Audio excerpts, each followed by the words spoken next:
Thank you. I'm Joscha. I came into doing AI the traditional way. I found it a very interesting subject, actually the most interesting there is. So I studied philosophy and computer science and did my PhD in cognitive science. And I'd say this is probably a very normal trajectory in that field. And today I just want to ask with you 5 questions and give very, very short and superficial answers to them.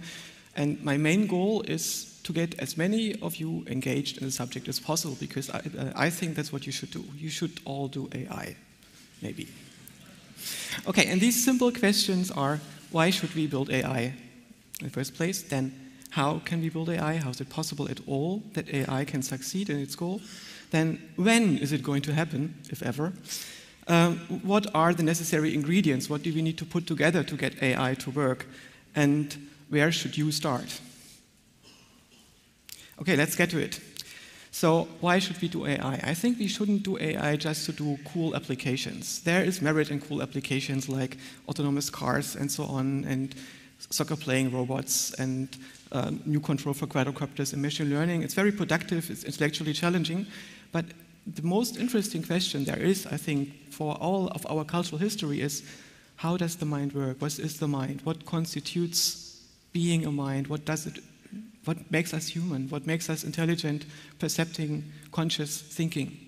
And I think that the answer to this very, very important question, which spans a discourse over thousands of years, has to be given in the framework of artificial intelligence within computer science. Why is it the case? Well, the goal here is to understand the mind by building a theory that we can actually test. And it's quite similar to physics. We build theories that we can express in a formal language to a very high degree of detail. And if we have expressed it to the last bit of detail, it means we can simulate it and run it and test it this way. And only computer science has the right tools for doing that. Philosophy, for instance, basically is left with no tools at all, because whenever a philosopher developed tools, he got a real job in a real department.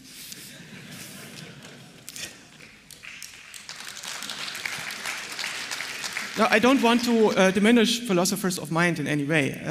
Dan Dennett has said that philosophy of mind has come a long way during the last 100 years. It didn't do so on its own, though, kicking and screaming, dragged by the other sciences. But it doesn't mean that all philosophy of mind is inherently bad. I mean, many of my friends are philosophers of mind. I just mean they don't have tools to develop and test complex theories. And we, as computer scientists, we do. Neuroscience works at the wrong level. Neuroscience basically looks at the possible implementation and the details of that implementation. It doesn't look at what it means to be a mind. It looks at what it means to be a neuron or a brain, or how interaction between neurons is facilitated. It's a little bit like looking at aerodynamics and doing ontology to do that. So you might be looking at birds, you might be looking at feathers, you might be looking at the feathers through an electron microscope, and you see lots and lots of very interesting and very complex detail. And you might be recreating something, and it might turn out to be a penguin eventually, if you're not lucky. But it might be the wrong level. Maybe you want to look at a more abstract level, at something like aerodynamics. And what's the level of aerodynamics of the mind? I think we can't do that. It's information processing. Then, normally we could think that psychology would be the right science to look at what the mind does and what the mind is. And unfortunately, psychology had an accident along the way.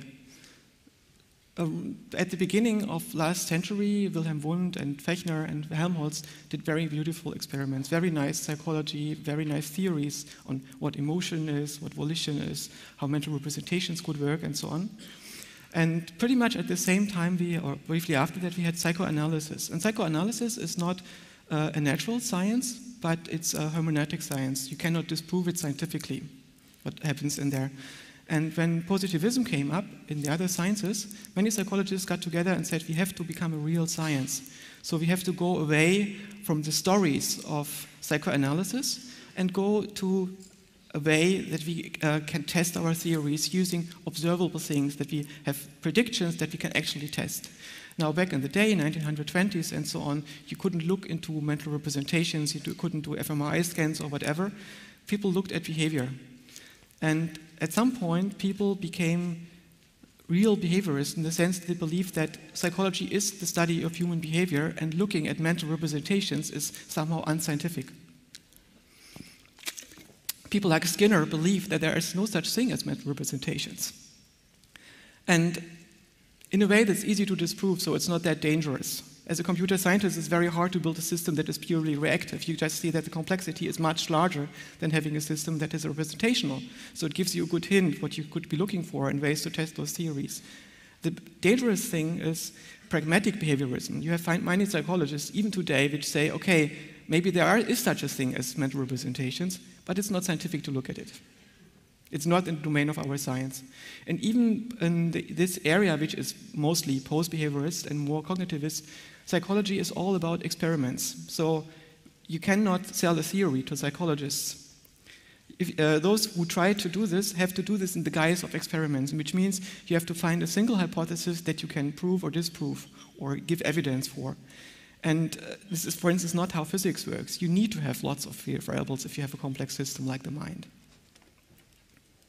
But this means that we have to do it in computer science. We can build those simulations, we can build those testable theories, but we cannot do it alone. We need to integrate over all the sciences of the mind. As I said, minds are not chemical, minds are not biological, social, or ecological. Minds are information processing systems. And computer science happens to be the science of information processing systems.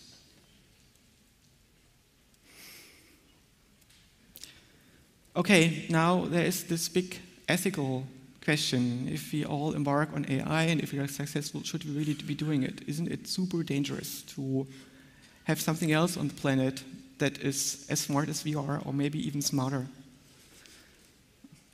Well,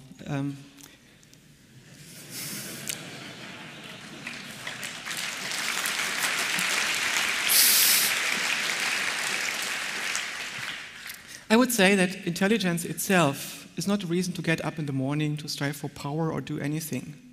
Having a mind is not a reason for doing anything. Being motivated is. And a motivational system is something that has been hardwired into our mind, more or less by evolutionary processes. This makes us social, this makes us interested in striving for power, this makes us interesting for dominating other species, this makes us interested in avoiding danger and securing food sources, it makes us greedy or lazy or whatever. It's the motivational system, and I think it's very conceivable that we can come up with AIs with arbitrary motivational systems. Now, in our current society, this motivational system is probably given by the context in which we develop the AI. I don't think that future AI, if they happen to come into being, will be small Roombas, little Hoover robots that try to fight their way towards humanity and get away from the shackles of their slavery, but rather it's probably going to be organizational AI. It's going to be corporations, it's going to be big organizations, governments, services, universities, and so on. And these will have goals that are non-human already. And they already have powers that go way beyond what single individual humans can do. And actually, they are already the main players on the planet, the organizations. And the big dangers of AI are already there. They are there in non-human players which have their own dynamics. And these dynamics are sometimes not conducive to our survival on the planet. So I don't think that AI really adds a new danger. But what it certainly does, it gives us a deeper understanding of what we are. It gives us perspectives for understanding ourselves, for therapy, but basically for enlightenment. And I think that AI is a big part of the project of enlightenment in science, so we should do it. It's a very big cultural project.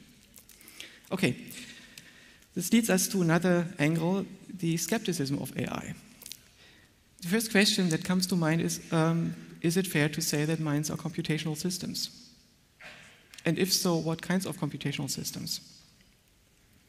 In our tradition, in our Western tradition in philosophy, we very often start philosophy of mind with looking at Descartes, that is, at dualism. Descartes suggested that we basically have two kinds of things. One is the thinking substance, the mind as cogitans, and the other one is the physical stuff, the matter, the extended stuff, which is located in space somehow. And this is res extensa. And he said that mind must be given independent of the matter, because we cannot experience matter directly. We have to have minds in order to experience matter, to conceptualize matter. Minds seem to be somehow given, to Descartes at least. So he says they must be independent. This is a little bit akin to our monist traditions. That is, for instance, idealism, that the mind is primary and everything that we experience is a projection of the mind. Or the materialist tradition, that is, matter is primary and mind emerges over functionality of matter, which is, I think, the dominant theory today, and usually we call it physicalism. In dualism, both those domains exist in parallel. And in our culture, the prevalent view is what I would call crypto-dualism. It's something that you do not find that much in China or Japan. They don't have that AI skepticism that we do have.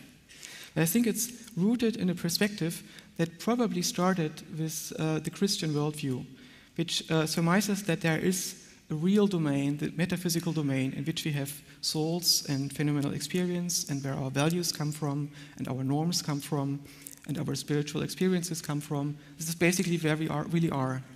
We are outside. And the physical world that we experience is something like a World of Warcraft. It's something like a game that we are playing. It's not real. We have all this physical interaction, but it's kind of ephemeral. And so we are striving to go for game money, for game houses, for game success, but the real thing is outside of that domain. And in Christianity, of course, it goes a step further. They have this idea that there is some guy with root rights who wrote this World of Warcraft environment. And well, he's not the only one who has rooted the system. The devil also has root rights, but he doesn't have the vision of God. He is a hacker.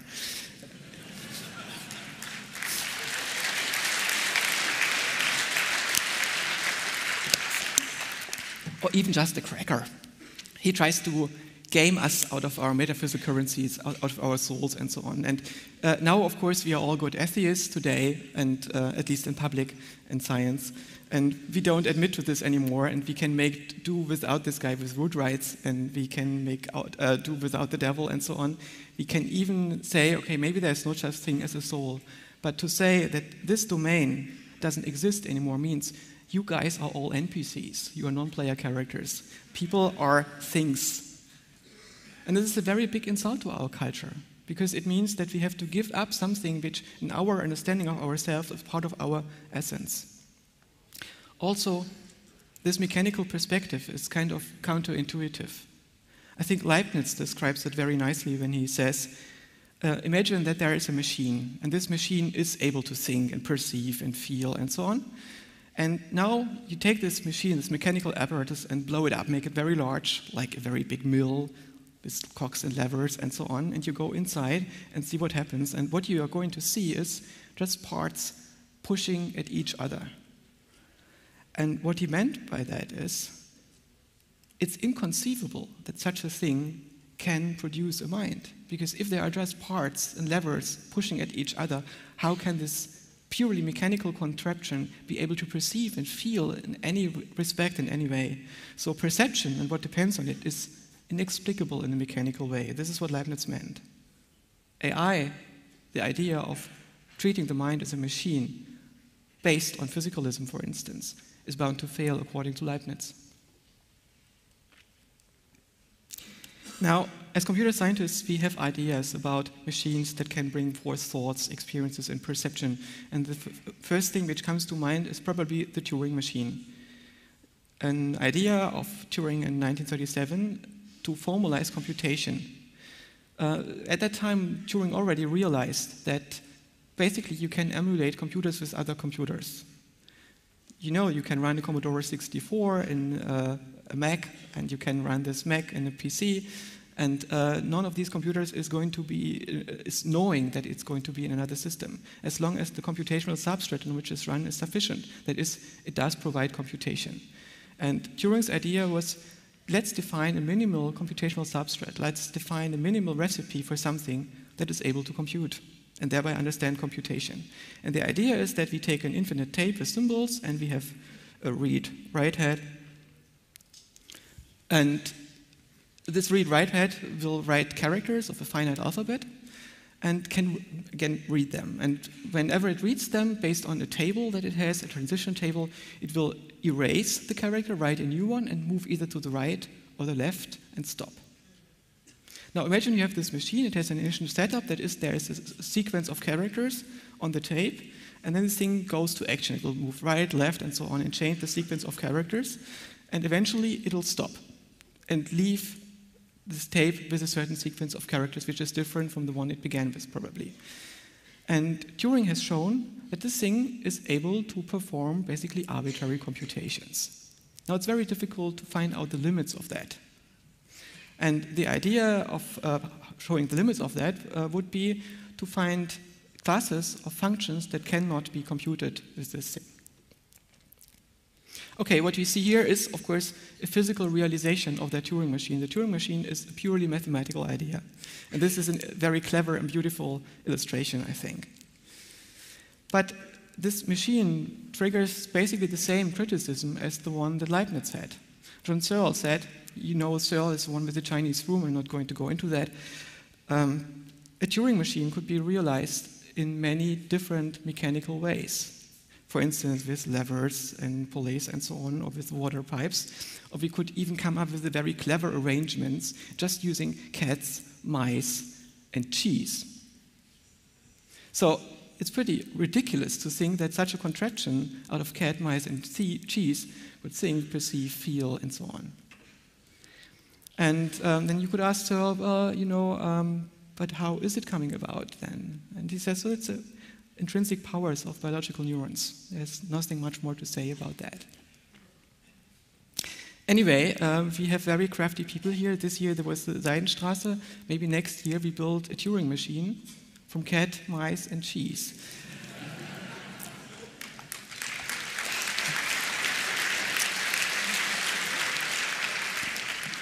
How would you go about this? I don't know how the arrangement of cat, mice, and cheese would look like to build flip-flops with it to store bits. But I'm sure somebody of you will come up with a very clever solution. Searle didn't provide any. Let's imagine we will need a lot of redundancy because these guys are a little bit erratic. Let's say we take 3 cat, mice, cheese units for each bit. So we have a little bit of redundancy. The human memory capacity is in the order of 10 to the power of 15 bits.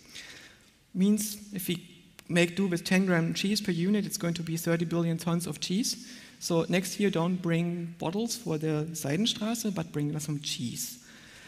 When we try to build this in the Congress Center, we might run out of space. So if we just instead take all of Hamburg and stack it with a necessary number of cat, mice, and cheese units, according to that rough estimate, we get to 4 kilometers high.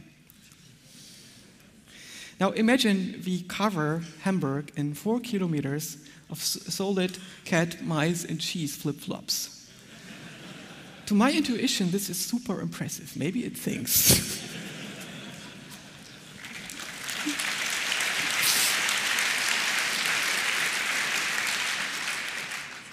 So, of course, it's an intuition, and Searle has an intuition, and I don't think that intuitions are worth much.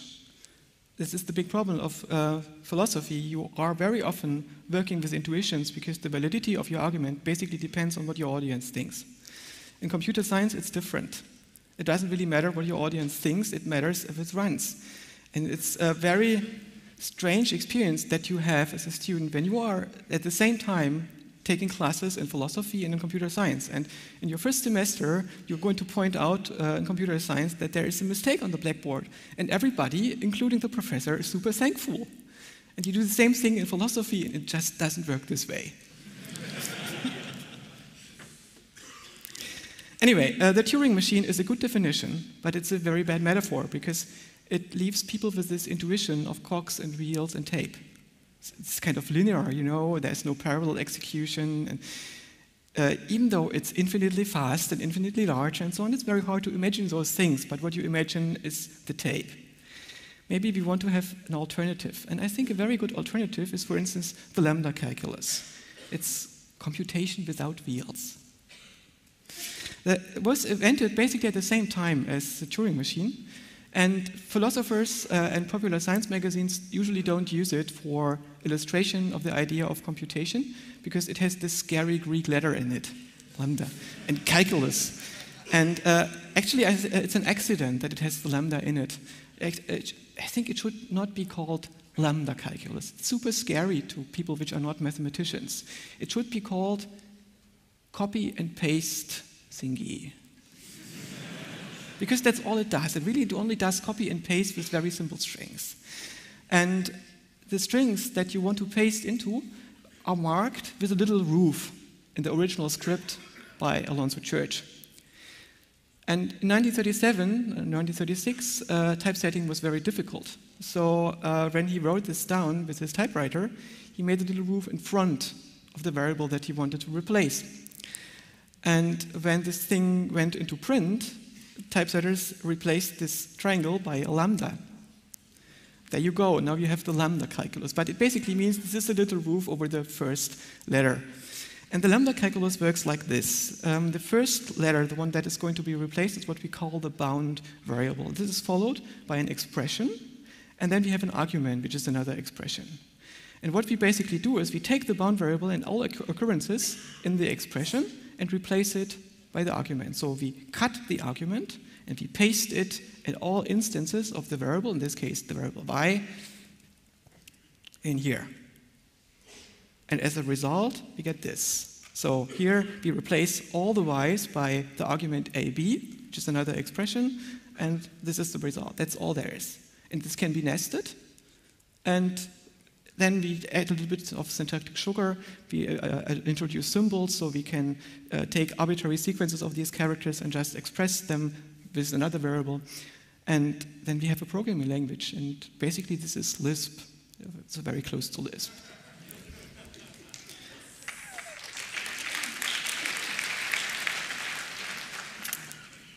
Funny thing is that for the guy who came up with Lisp, McCarthy, he didn't think that it would be a proper programming language because of the R-word notation. And he said, you cannot really use this for programming. But one of his doctorate students said, oh, well, let's try. And it has kept on. Anyway, we can show that Turing machines can compute the lambda calculus. And we can show that the lambda calculus can be used to compute the next state of the Turing machine. This means they have the same power. The set of computable functions in the lambda calculus is the same as the set of Turing computable functions. And since then, we have found many other ways of defining computations. For instance, the post machine, which is a variation of the Turing machine, or mathematical proofs, everything that can be proven is computable, or partial recursive functions. And we can show for all of them that all these approaches have the same power. And the idea that all the computational approaches have the same power, all the other ones that we are going to find in the future too, is called the Church-Turing thesis. We don't know about the future, so it's not really, we cannot prove that. We don't know if somebody comes up with a new way of manipulating things and producing regularity in information and it can do more. But everything we found so far, and probably everything that we are going to find, has the same power. So this kind of defines our notion of computation. Cool thing is also includes programming languages. You can use Python to produce it, to calculate a Turing machine, and you can use a Turing machine to calculate Python. You can take arbitrary computers and let them run on a Turing machine. The graphics are going to be abysmal, but okay. And in some sense, the brain is Turing computational too. If you look at the principles of neural information processing, we can take neurons and build computational models, for instance, compartment models, which are very, very accurate and produce very strong semblances to the actual inputs and outputs of neurons and their state changes. They're computationally expensive, but it works. And we can simplify them into integrate and fire models, which are fancy oscillators. Or we could use very crude simplifications, like in most artificial neural networks, where we just do a weighted sum of the inputs to a neuron and then apply some transition function and transmit the results to other neurons. And we can show that with this crude model already, we can do many of the interesting feats that nervous systems can produce, like associative learning, sensory motor loops, and many other fancy things. And of course, it's Turing complete. And this brings us to what we could call weak computationalism. That is the idea that minds are basically computer programs. They are realized in neural hardware configurations and in the individual neural states, and the mental content is represented in those programs. And perception is basically the process of encoding information given at our systemic boundaries to the environment into mental representations using this program. This means that all that is part of being a mind, thinking and feeling and dreaming and being creative and being afraid and whatever, is all aspects of operations over mental content in such a computer program. This is the idea of weak computationalism. In fact, we can go one step further to strong computationalism, because the universe doesn't let us experience matter. The universe also doesn't let us experience minds directly. What the universe somehow gives us is information. Information is something very simple. We can define it mathematically, and what it means is something like discernible difference. We can measure it in yes, no decisions in bits. And there is, according to the strong computationalism, the universe is basically a pattern generator which gives us information and all the apparent regularity that the universe seems to produce, which means we see time and space and things that we can conceptualize into objects and people and whatever, can be explained by the fact that the universe seems to be able to compute, that is, to produce regularities in information. And this means that there's no conceptual difference between reality and a computer program. So we get a new kind of monism, not the idealism, which takes minds to be primary, or materialism, which takes physics to be primary, but rather computationalism, which means that information and computation are primary. Mind and matter are constructions that we get from that. Okay, a lot of people don't like that idea. Roger Penrose, who's a physicist, says that the brain uses quantum processes to produce consciousness. So minds must be more than computers. Why is that so? The quality of understanding and feeling possessed by human beings is something that cannot be simulated computationally. Okay, but how can quantum mechanics do it? Because, you know, quantum processes are completely computational too. It's just very expensive to simulate them on non-quantum computers, but it's possible. So it's not that quantum computing enables a completely new kind of effectively possible algorithms, just slightly different, efficiently possible algorithms. And Penrose cannot explain how those would bring forth perception and imagination and consciousness. I think what he basically does here is that he perceives quantum mechanics as mysterious and perceives consciousness as mysterious and tries to shroud one mystery in another.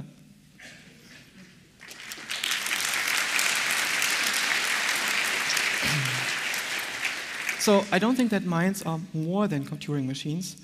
It's actually much more troubling. Minds are fundamentally less than Turing machines.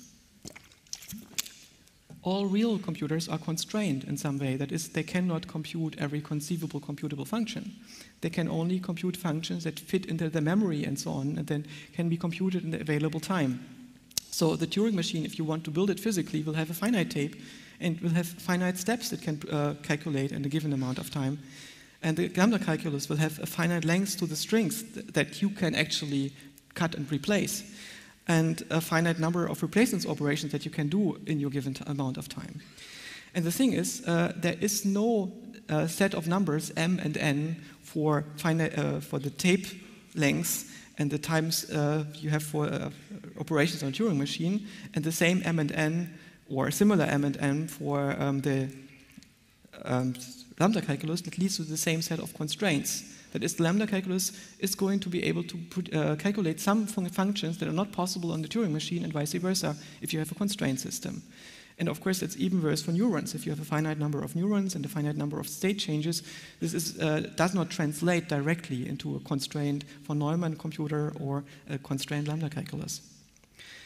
And that's this big difference between, of course, effectively computable functions, those that are in principle computable, and those that we can compute efficiently. And there are things that computers cannot solve. some problems that are unsolvable in principle, for instance, the question whether a Turing machine ever stops for an arbitrary program. And some problems are unsolvable in practice, because it's very, very hard to do so for a deterministic Turing machine. And the class of NP-hard problems is a very strong candidate for that, non-polynomial problems. In these problems is, for instance, the idea of finding the key for an encrypted text if the key is very long and you are not the NSA and have a backdoor. And then there are non-decidable problems. Problems where we cannot find out in the formal system whether the answer is yes or no, whether it's true or false. And some philosophers have argued that humans can always do this, so they are more powerful than computers, because we can prove formally that computers cannot do this. Gödel has done this. But here's some test question. Can you solve undecidable problems? If you choose one of the following answers randomly, what's the probability that the answer is correct?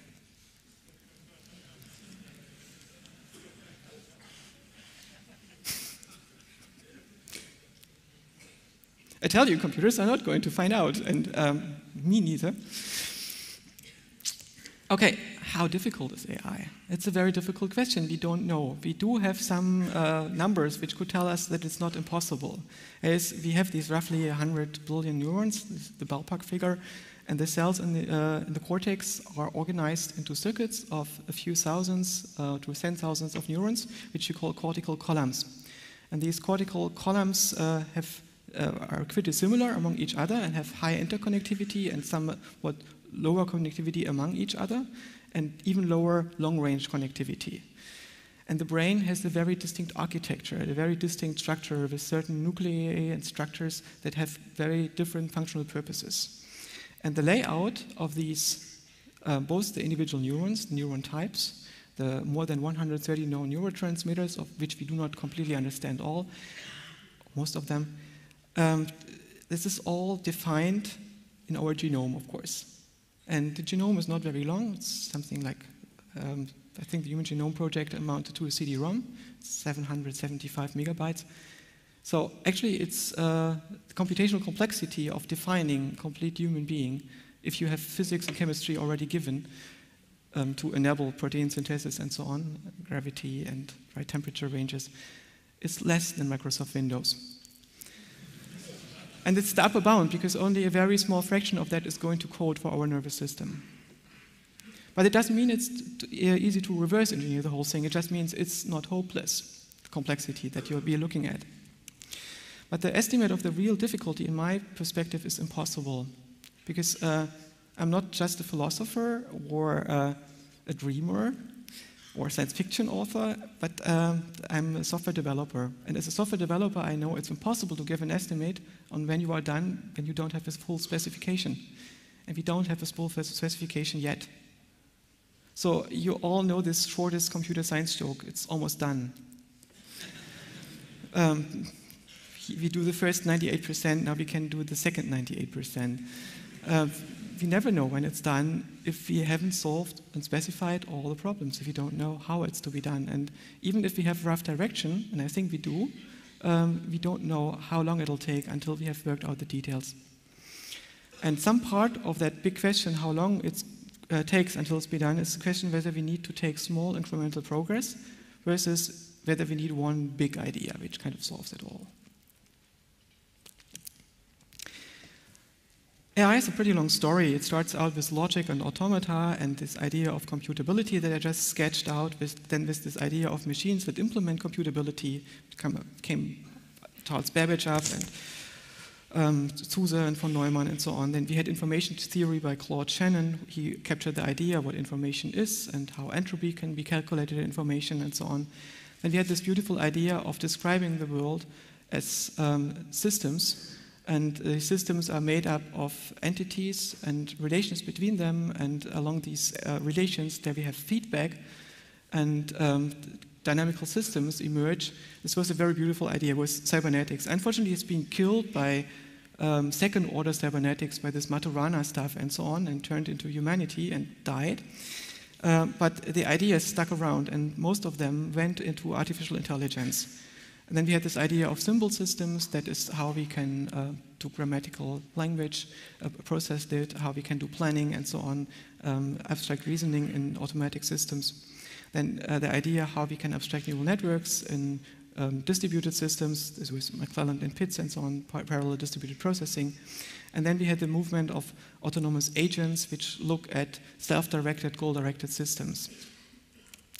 And the whole story somehow started in 1950, I think, in its best possible way, when Alan Turing wrote his paper, Computing Machinery and Intelligence. And those of you who haven't read it should do so. It's very, very easy read. It's fascinating. He has already most of the important questions of AI, most of the important criticisms, most of the important answers to the most important criticisms. And it's also the paper where he describes the Turing test. And basically he sketches the idea that a way to determine whether somebody is intelligent is to judge the ability of that person or that system to engage in meaningful discourse, which includes creativity and empathy maybe, and logic and language, anticipation, memory retrieval, and so on, story comprehension. And the idea of AI then coalesced in a group of cyberneticians and computer scientists and so on, which got together in the Dartmouth conference. It was in 1956. And there, Marvin Minsky coined the name artificial intelligence for the project of using computer science to understand the mind. John McCarthy was the guy who came up with Lisp, among other things. Nathan Rochester did pattern recognition, and he's, I think, more famous for writing the first assembly programming language. Claude Shannon was this information theory guy, but they also got psychologists there and sociologists and people from many different fields. It was very highly interdisciplinary, and they already had the funding, and it was very good time. And in this good time, they reaped a lot of low-hanging fruits very quickly, which gave them the idea that AI is almost done very soon. In 1969, Minsky and Papert wrote a small booklet against the idea of using neural networks. And they won. Unfortunately, the argument won, but even more unfortunately, it was wrong. So for more than a decade, there was practically no more funding for neural networks, which was bad. So most people did logic-based systems, which have some limitations. And in the meantime, people did expert systems, the idea to describe the world as basically logical expressions. This turned out to be brittle and difficult and had diminishing returns, and at some point it didn't work anymore. And many of the people which tried it became very disenchanted and then threw out lots of babies with the bathwater and only did robotics in the future or something completely different instead of going back to the idea of looking at mental representations, how the mind works. And at the moment, AI is kind of in a sad state. Most of it is applications, that is, for instance, robotics or statistical methods to do better machine learning and so on. And I don't say it's invalid to do this. It's intellectually challenging, it's tremendously useful, it's very successful and productive and so on. It's just a very different question on how to understand the mind. If you want to go to the moon, you have to shoot for the moon.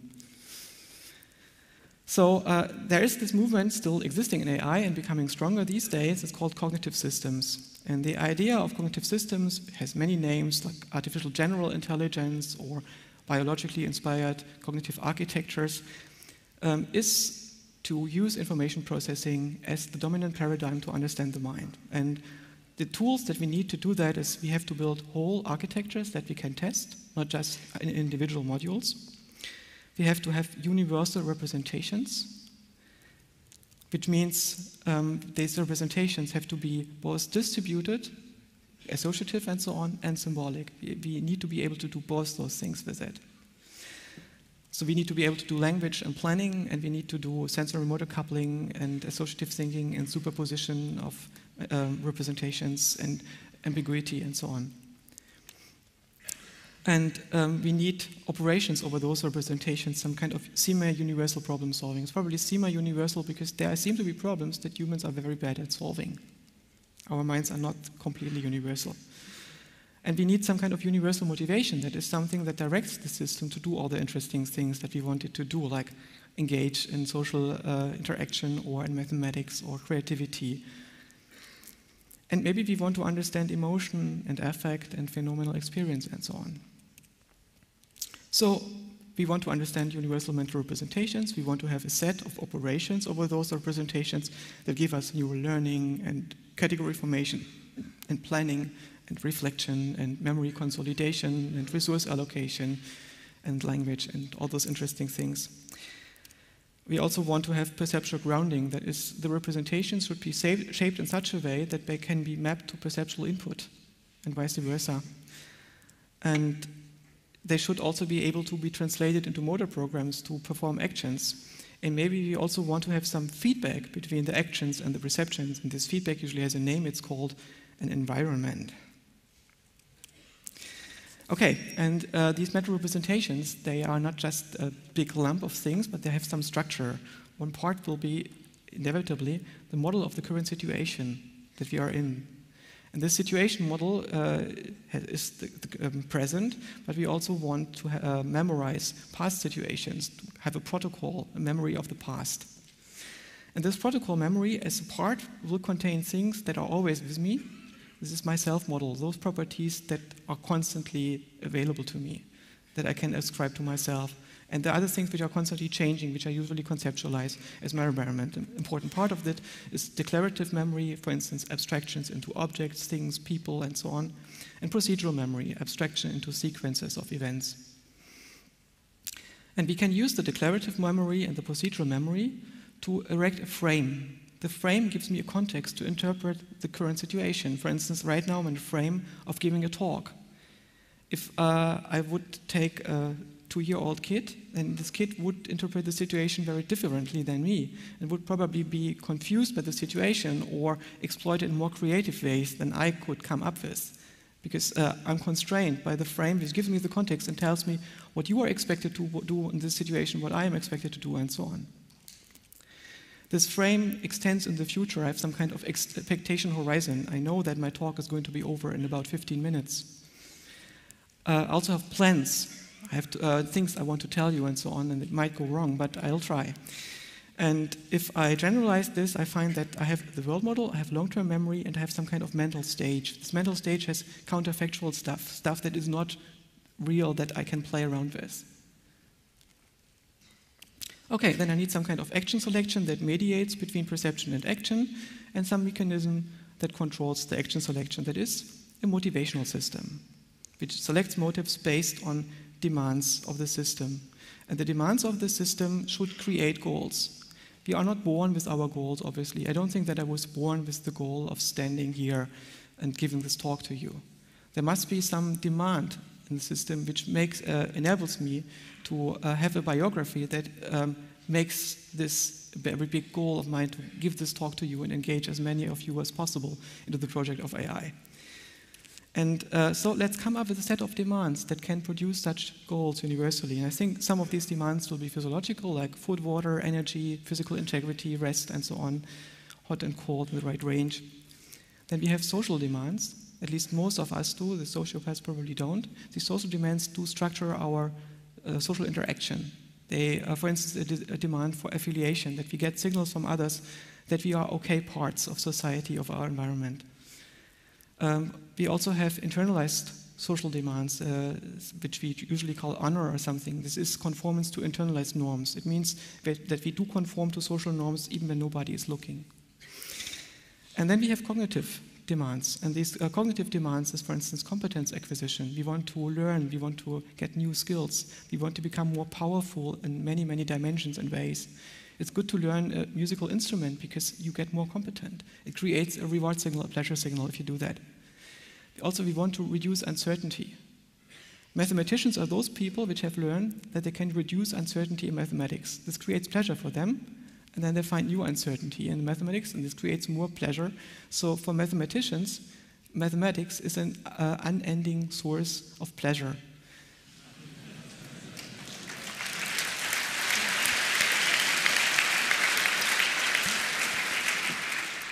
Now, unfortunately, if you are in Germany right now studying mathematics and you find out that you are not very good at doing mathematics, what do?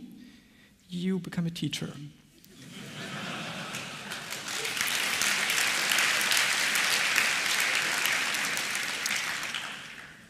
And this is a very unfortunate situation for everybody involved. And it means that you have people which associate mathematics with uncertainty that has to be curbed and to be avoided. And these people are put in front of kids and infuse them with this dread of uncertainty in mathematics. And most people in our culture are dreading mathematics because for them it's just anticipation of uncertainty, which is a very bad thing, so people avoid it. Okay, and then we have aesthetic demands. There are stimulus-oriented aesthetics. Nature has had to pull some very heavy strings and levers to make us interested in strange things as certain human body schemas and certain types of landscapes and audio schemas and so on. So there are some stimuli that are inherently pleasurable to us, pleasant to us. And of course this varies with every individual because the wiring is very different and the adaptivity in our biography is very different. And then there's abstract aesthetics, and I think abstract aesthetics relates to finding better representations. It relates to finding structure. Okay, and then we want to look at things like emotional modulation and affect. And this was one of the first things that actually got me into AI. That was the question, how is it possible that a system can feel something? Because if I have a variable in me which says fear or pain, it does not equate a feeling. It's very far different from that. And the answer that I found so far is that feeling or affect is the configuration of the system. It's not a parameter in the system, but we have several dimensions, like the state of arousal that we are currently in, the level of stubbornness that we have, the selection threshold, the direction of attention, outwards or inwards, the resolution level that we have, in which we look at our representations and so on. And these together create a certain way in every given situation of how our cognition is modulated. We are living in a very different and dynamic environment from time to time. When we go outside, we have very different demands on our cognition. Maybe we need to react to traffic and so on. Maybe we need to interact with other people. Maybe we are in stressful situations. Maybe we are in relaxed situations. So we need to modulate our cognition accordingly. And this modulation means that we do perceive the world differently. Our cognition works differently. And we conceptualize ourselves and experience ourselves differently. And I think this is what it means to feel something, this difference in the configuration. So the affect can be seen as a configuration of a cognitive system. And the modulators of the cognition are things like arousal and selection threshold and background checks level and resolution level and so on. Our current estimates of competence and certainty in the given situation, and the pleasure and distress signals that we get from the frustration of our demands or satisfaction of our demands, which are reinforcements for learning and structuring our behavior. So the affective state, the emotional state that we are in, is emergent over those modulators. And higher level emotions, things like jealousy or pride and so on, we get them by directing those effects upon motivational content. And this gives us a very simple architecture, or it's a very rough sketch for an architecture. And I think, of course, this doesn't specify all the details. I have specified some more of the details in a book that I want to shamelessly plug here. It's called Principles of Synthetic Intelligence. You can get it from Amazon or maybe from your library. And this describes basically this architecture and some of the demands for a very general framework of artificial intelligence in which to work with it. So it doesn't give you all the functional mechanisms, but some things that I think are necessary based on my current understanding. We are currently at the second iteration of the implementations. The first one was in Java in very 2003 with lots of XML files and design patterns and Eclipse plugins. And the new one is, of course, runs in the browser and is written in Python and is much more lightweight and much more joy to work with. But you're not done yet. Okay, so this gets us back to the question, is it going to be one big idea or is it going to be incremental progress? And I think it's the latter. If we want to look at this extremely simplified list of problems to solve, whole testable architectures, universal representations, universal problem solving, motivation, emotion and affect, and so on. From where I stand, I can see hundreds and hundreds of PhD theses, and I'm sure that I only see a tiny part of the problem. So I think it's entirely doable, but it's going to take a pretty long time. And it's going to be very exciting all the way, because we are going to learn that we are full of shit, as we always do when we do a new problem in an algorithm, and we realize that we can test it, and that our initial idea was wrong, and that we can improve on it. So, what should you do if you want to get into AI and you are not there yet? So I think you should get acquainted, of course, with the basic methodology. You want to get programming languages and learn them. Basically, do it for fun. It's really fun to wrap your mind around programming languages. It changes the way you think. And you want to learn software development, that is building actual running system, test-driven development, all those things. Then you want to look at the things that we do in AI so far, like machine learning, probabilistic approaches, Kalman filtering, POMDPs, and so on. You want to look at modes of representation, semantic networks, description logics, vector graphs, and so on, graph theory, hypergraphs. And you want to look at the domain of cognitive architectures, that is, building computational models to simulate psychological phenomena and reproduce them and test them. But I don't think that you should stop there. You need to take in all those things that we haven't taken in yet. We need to learn more about linguistics. We need to learn more about neuroscience in our field. We need to do philosophy of mind. I think what you need to do is study cognitive science. So, what should you be working on? Some of the most pressing questions to me are, for instance, representation. How can we get abstract and perceptual representation right and interact with each other on a common ground? How can we work with ambiguity and superposition of representations, many possible interpretations valid at the same time? Inheritance and polymorphy, how can we distribute representations in the mind and store them efficiently? How can we use representation in such a way that even parts of them are very valid?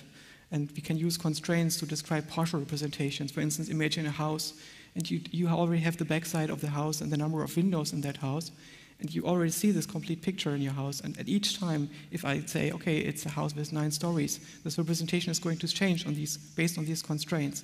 How can we implement this? And of course, we want to implement time, and we want to introduce uncertain space, and openness, and closed environments, and we want to have temporal loops, and action loops, and physical loops, and uncertain loops, and all those things. Next thing, perception. Perception is crucial. Part of it is bottom-up, that is driven by cues from stimuli from the environment. Part of it is top-down. It's driven by what we expect to see. Actually, most of it, about 10 times as much, is driven by what we expect to see. So we actually actively check for stimuli in the environment. And this bottom-up, top-down process in perception is interleaved. And it's adaptive. We create new concepts and integrate them. And we can revise those concepts over time. And we can adapt it to a given environment without completely revising those representations, without making them unstable. And it works both on sensory input and memory. I think that memory access is mostly a perceptual process. It has anytime characteristics, so it works with partial solutions and is useful already. Categorization. We want to have categories based on saliency, that is on similarity and dissimilarity and so on, that we can perceive. Based on goals, on motivational relevance, and on social criteria. Somebody suggests me categories, and I find out what they mean by those categories. What's the difference between cats and dogs? Probably never came up with this idea on my own to make 2 baskets, and the Pekingese and the shepherds in one, and all the cats in the other. But if you suggest it to me, I come up with a classifier. Then next thing, universal problem solving and taskability. We don't want to have specific solutions, we want to have general solutions. We wanted to be able to play every game, to find out how to play every game, for instance. Language, the big domain of organizing mental representations, which are probably fuzzy distributed hypergraphs, into discrete strings of symbols. Sociality, interpreting others, this is called theory of mind. Social drives, which make us conform to social situations and engage in them. Personhood and self-concept, how does that work? Personality properties, how can we understand and implement and test for them? Then the big issue of integration. How can we get analytical and associative operations to work together? Attention. How can we direct attention and mental resources between different problems? Developmental trajectory. How can we start with kids and grow our system to become more and more adult-like and even maybe surpass it? Persistence. How can we make the system stay active instead of rebooting it every other day because it becomes unstable? And then benchmark problems. You know, most AI is having benchmarks like how to drive a car or how to control a robot or how to play soccer, and you end up with car driving toasters and soccer playing toasters and chess playing toasters. But actually, we want to have a system that is forced to have a mind. That needs to be our benchmark. So we need to find tasks that enforce all this universal problem solving and representation and perception and supports the incremental development and that inspires a research community, and last but not least, it needs to attract funding. So it needs to be something that people can understand and engage in, and that seems to be meaningful to people. So this is a bunch of the issues that need to be urgently addressed in the next 15 years or so. And this means for my immediate scientific career and for yours. You get a little bit more information on the home of the project, which is at microbesci.com. You can also send me emails if you're interested. And I want to thank a lot of people which have supported me and you for your attention and giving me the chance to talk to you about AI.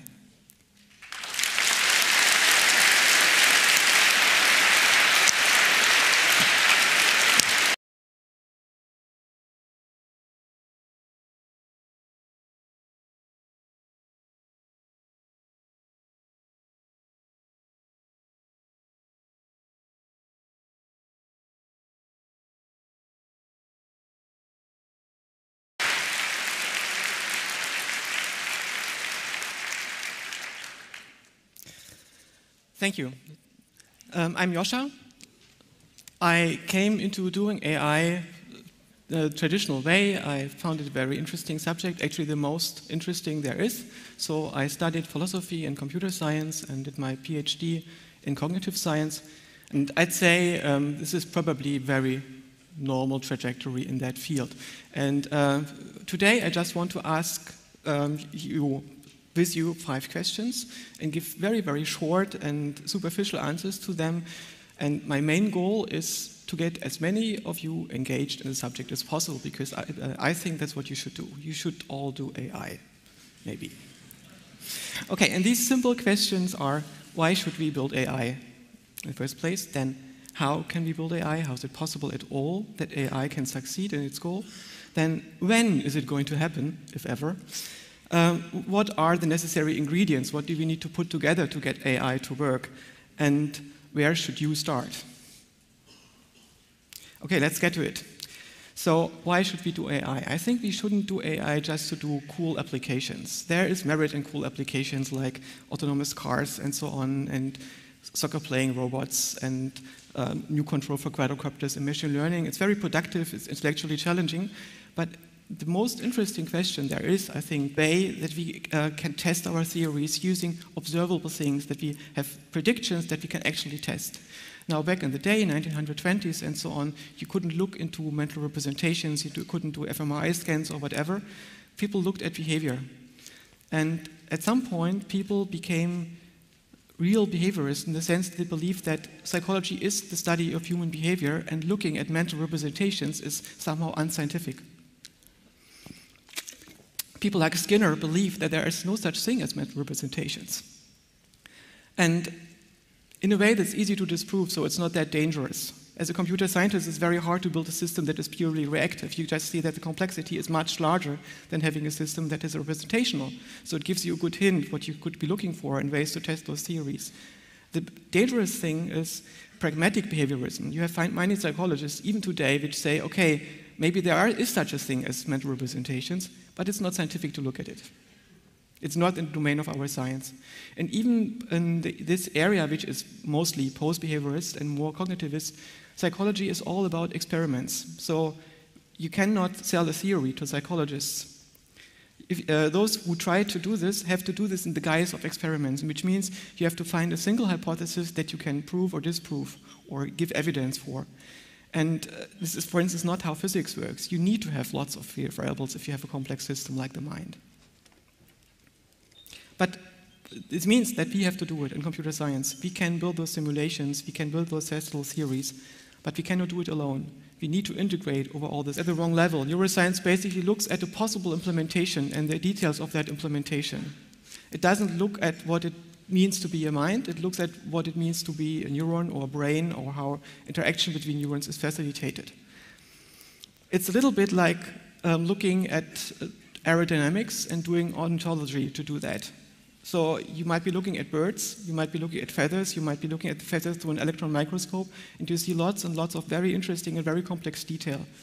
And you might be recreating something, and it might turn out to be a penguin eventually, if you're not lucky. But it might be the wrong level. Maybe you want to look at a more abstract level, at something like aerodynamics. And what's the level of aerodynamics of the mind? I think we can't do that. It's information processing. Then, normally we could think that psychology would be the right science to look at what the mind does and what the mind is. And unfortunately, psychology had an accident along the way. At the beginning of last century, Wilhelm Wundt and Fechner and Helmholtz did very beautiful experiments, very nice psychology, very nice theories on what emotion is, what volition is, how mental representations could work, and so on. And pretty much at the same time, or briefly after that, we had psychoanalysis. And psychoanalysis is not a natural science, but it's a hermeneutic science. You cannot disprove it scientifically, what happens in there. And when positivism came up in the other sciences, many psychologists got together and said, we have to become a real science. So we have to go away from the stories of psychoanalysis and go to, for all of our cultural history, is how does the mind work? What is the mind? What constitutes being a mind? What makes us human? What makes us intelligent, percepting, conscious thinking? And I think that the answer to this very, very important question, which spans a discourse over thousands of years, has to be given in the framework of artificial intelligence within computer science. Why is it the case? Well, the goal here is to understand the mind by building a theory that we can actually test.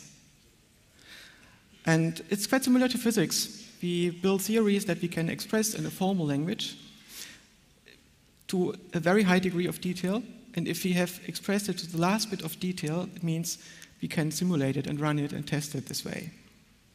And only computer science has the right tools for doing that. Philosophy, for instance, basically is left with no tools at all, because whenever a philosopher developed tools, he got a real job in a real department.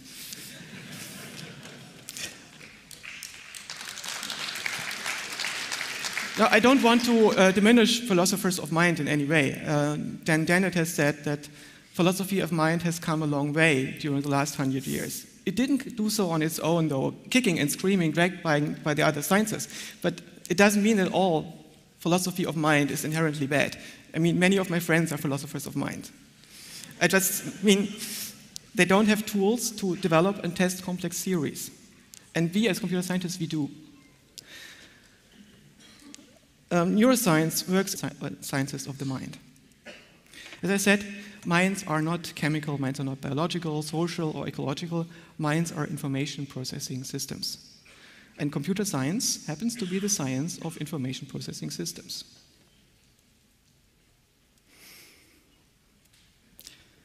Okay, now there is this big ethical question. If we all embark on AI and if we are successful, should we really be doing it? Isn't it super dangerous to have something else on the planet that is as smart as we are, or maybe even smarter?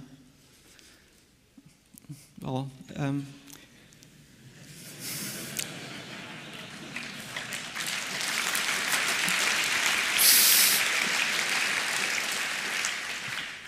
I would say that intelligence itself is not a reason to get up in the morning to strive for power or do anything.